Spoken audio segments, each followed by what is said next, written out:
छोड़ दिया ये समझ के कि ये गरीब छोटे मोटे लोग हैं, तो आप भी उनको छोड़ो, आप भी उनसे दूरी बनाओ। आप भी कहोगे छोटे मोटे लोग अपने छोटे मोटे भाई के साथ रहकर अपनी लड़ाई को लड़ेंगे, हमें अमीरों की ताकतवरों की कोई जरूरत नहीं। आप भी उनका ऐलान करें। जब वो आपको दूसरे लोग भी आपको वही भाषा बोलते हैं ऊंच नीच वाली, वो भी आपको ये भाषा बोलने लगे, आप उनके चक्कर में पड़े रहोगे। कोई जुल्म जाती होती, कौन आता है आपके लड़ने के लिए? बताओ, आपके साथ कोई जुल्म जाती है, अत्याचार आपके क्षेत्र में कौन आता है लड़ने के लिए? भीम आर्मी। जब हर सुख दुख में 24 घंटे भीम आर्मी के लोग खड़े हैं, तो आप सोचो कि जब आजाद समाज पार्टी ताकतवर होगी तो क्या कोई अन्याय हो पाएगा? और जो बातें मैंने आपको कही उनको अगर पूरा करना चाहे तो कैसे करेंगे? और जब कलम की ताकत हमारे हाथ में होगी। अब मोदी जी वहां बैठे हैं तो मैं क्या कर सकता हूँ? योगी जी यहाँ बैठे तो मैं क्या कर सकता हूँ? मैं कुछ कहने जाऊंगा मुझे जेल में बंद कर देंगे, आप में बीजेपी नारे लगाते रहना, क्या करेंगे? समझ रहे? एक मेरा आपसे आग्रह है, ये मेरा पर्सनल आग्रह है, मदद करोगे मेरी इस बात में? देखो आपकी जान बहुत कीमती है, मेरा अपने भाइयों से आग्रह है कि एक तो वो कोशिश करें ज्यादा से ज्यादा ज्ञान हासिल करने की, दूसरा वो अपनी जीवन रक्षा करें। जब वो गाड़ी में चले तो सीट बेल्ट लगाएं, जब वो मोटरसाइकिल पे चले तो हेलमेट जरूर लगाएं। कोहरे का समय में कल मैंने देखा हमारे कार्यकर्ता बिना हेलमेट के घूम, मुझे बड़ी तकलीफ होती है।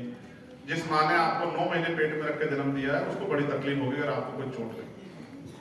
और सड़क भी देखेगी, ना जात ना धर्म ना उम्र ना गरीब ना अमीर, वो एकदम नुकसान पहुंचाएगी। मैं नहीं चाहता किसको नुकसान। वो पुलिस से भय के लिए नहीं है कि पुलिस चलान काट, वो इसलिए है कि हमारे जीवन रक्षा सर एक ऐसी जगह है अगर उसमें चोट लगी तो आपके लिए प्राण घातक हो सकती है। इसलिए मेरा आपसे आग्रह है कि हेलमेट पहनें। जब 40,000 रुपये मोटरसाइकिल चलाते 50,000 रुपये आती है चलती 1 लाख से नीचे की दुनिया बदल गई।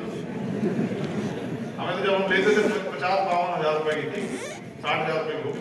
डिस्काउंट हमने हमारे फादर ने दिलाई 2005-06 में। तो भाई 400-500 रुपए के हेलमेट में कोई नुकसान? अच्छा बताओ, गरीबी की जिंदगी में खुश हो गया है? हवाई जहाज को ऐसे हवा में जाते देख के खुश हो गए? जिंदगी मिली है एक बार, दोबारा थोड़ा मिलेगी। कोई हमने तो पता नहीं पूरा जन्म होता नहीं होता है। इस जन्म में भी अगर गुलामों जैसी जिंदगी जी, सुख सुविधाओं के बगैर जिंदगी जी, फिर लोकतंत्र का क्या फायदा? फिर बाबा साहब कुर्बानियों का क्या फायदा? आज उन महापुरुषों का कर्ज हम पे है, अगर कर्ज नहीं उतारते हैं, स्वाभिमान सम्मान जीवन नहीं प्राप्त करते तो क्या फायदा? इसलिए मैं आपसे आग्रह करूंगा, अपने नेताओं से भी कहूंगा, प्यार बांटो, प्यार मिलेगा। लोगों को समझाओ, तैयार करो। ये मत सोचो आपको पद मिला है तो बहुत ऊंचे हो गए हो। आपको जिम्मेदारी आपकी बड़ी की गई कि जिस जिम्मेदारी से आप ज्यादा लोगों का ख्याल रखो, तो मिलजुल के काम करो। और जो लोग मुझसे कहते हैं भैया मुझे न्याय नहीं मिल रहा, भाई मैं क्या कर सकता हूँ? न्याय देने वाली जो ताकत है वो उस पर योगी जी बिठा रखे आप।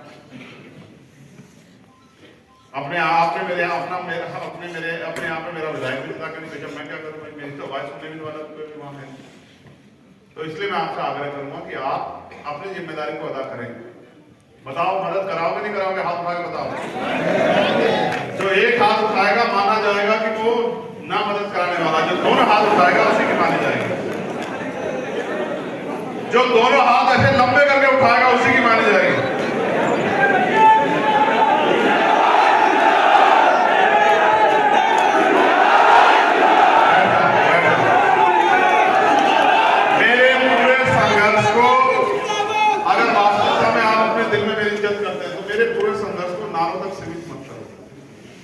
मेरी जिंदाबाद करने से कुछ नहीं बदलेगा आपकी जिंदगी में, लेकिन आपने अगर मेरी बात पे खड़े होकर कुछ दिन काम कर लिया तो बहुत कुछ बदल जाएगा। मैं लोकसभा लड़ रहा हूँ, लेकिन आप लोग आओगे मदद करने के लिए नहीं? कितने लोग आएंगे? हाथ खड़ा करो।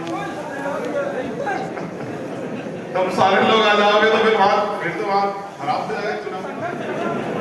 इतनी जगह कहाँ है? थोड़े लोग आना, थोड़े लोग आना। और क्योंकि दुश्मन बहुत ताकतवर है, हम यहाँ भी तैयारी करवा रहे हैं। दुश्मन बहुत ताकत है, उसमें बहुत पैसा है, बहुत साधन है, बहुत लोग हैं। तो आप अपनी मेहनत की कमाई से कुछ कुछ मदद भी करना। काशीराम साहब कहते जो सहारा देगा विसारा भी देगा। तो आप मदद करके अपने अभी 2-4 दिन बाद मैं कहूंगा सीनियर नेताओं से कि एक दिन तय करके वो आपसे मदद ले लें और वो मदद लिखित में मुझे जमा करा दें कि आपका कर्ज मेरे ऊपर रहे। क्योंकि देखो किसी पूंजीपति से पैसा लेके चुनाव लड़ा फिर उनके हिसाब से काम करना, ऐसा तो वैसी राजनीति तो मैं करना ही नहीं चाहता। समझ रहे? जो सहारा देगा वो इशारा भी देगा, तो सहारा भी आपका हो इशारा भी आपका हो, काम आपका करना है, दुश्मन का थोड़ा ही करना है, पूंजीपति का थोड़ा ही करना है। किसानों का, नौजवानों का, गरीबों का, बहनों का, उनके सम्मान की रक्षा करनी, उनके अधिकारों की लड़ाई करनी। 69,000 शिक्षक भर्ती के बच्चे देखे आपने लखनऊ में बैठे ना, स्मारक वाले बैठे नहीं बैठे, विकलांग वाले बैठे नहीं बैठे। अब वो मुझसे कहते हैं भैया हमारी मदद कर दो, क्या करूंगा?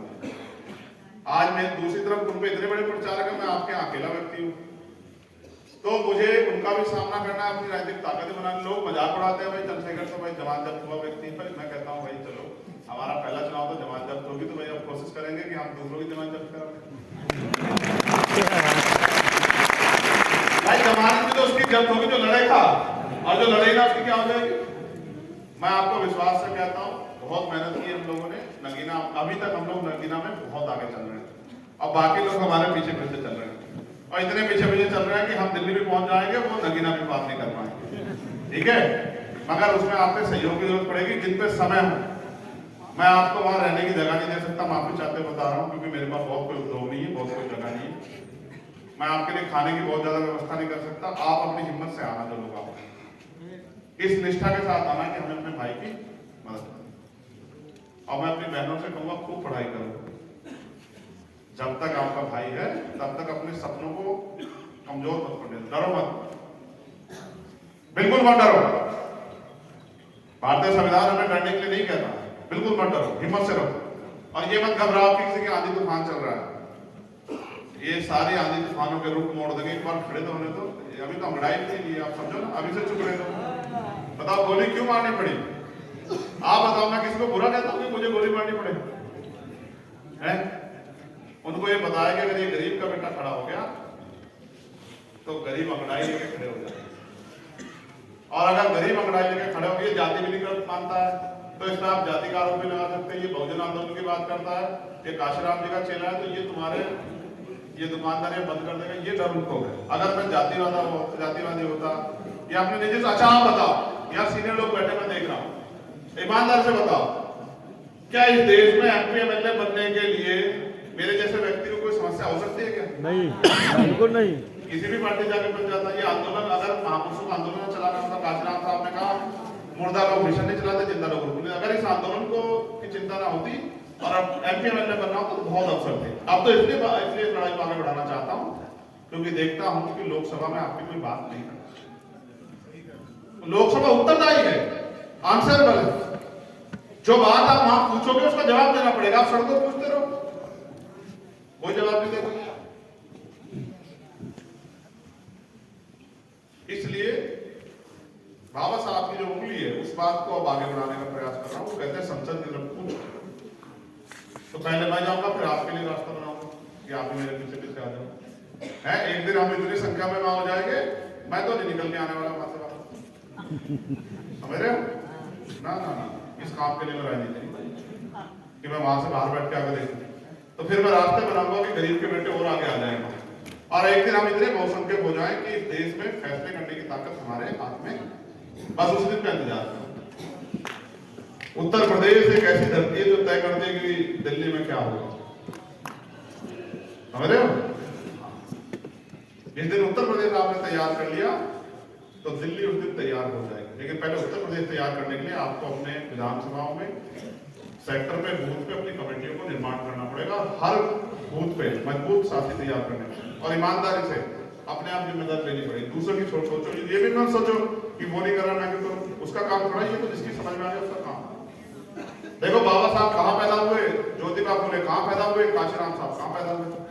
ज्योतिबा फुले महाराष्ट्र में पैदा हुए, बाबा साहब अम्बेडकर मध्य प्रदेश में पैदा हुए, काशीराम साहब पंजाब। जिसकी समझ में आती है वही तो करता है, जिसकी समझ में आती है वो करता है। हर कोई नहीं करता है। हर कोई मां जो है पेट से सुरमा पैदा नहीं करती। ठीक है, इसलिए मैं आपसे कह रहा हूं, मैं आप सबका धन्यवाद देता हूं। मुझे विश्वास है अपने भाइयों कि ज्यादा दिन वो इस गुलामी की जिंदगी को जीना पसंद नहीं करते। जब मेरी आंखों में वो देखेंगे, मेरी तकलीफ को समझेंगे, तो उनको समझ आएगा कि आज उनका इस चिंता को दूर करने के लिए उनसे क्या मांगना। ठीक है, मेरे पास आपके अलावा भाई कोई इस काम करेगा ना, पीछे ना आगे, आप ही तो हो ना, आप ही मेरी ताकत है।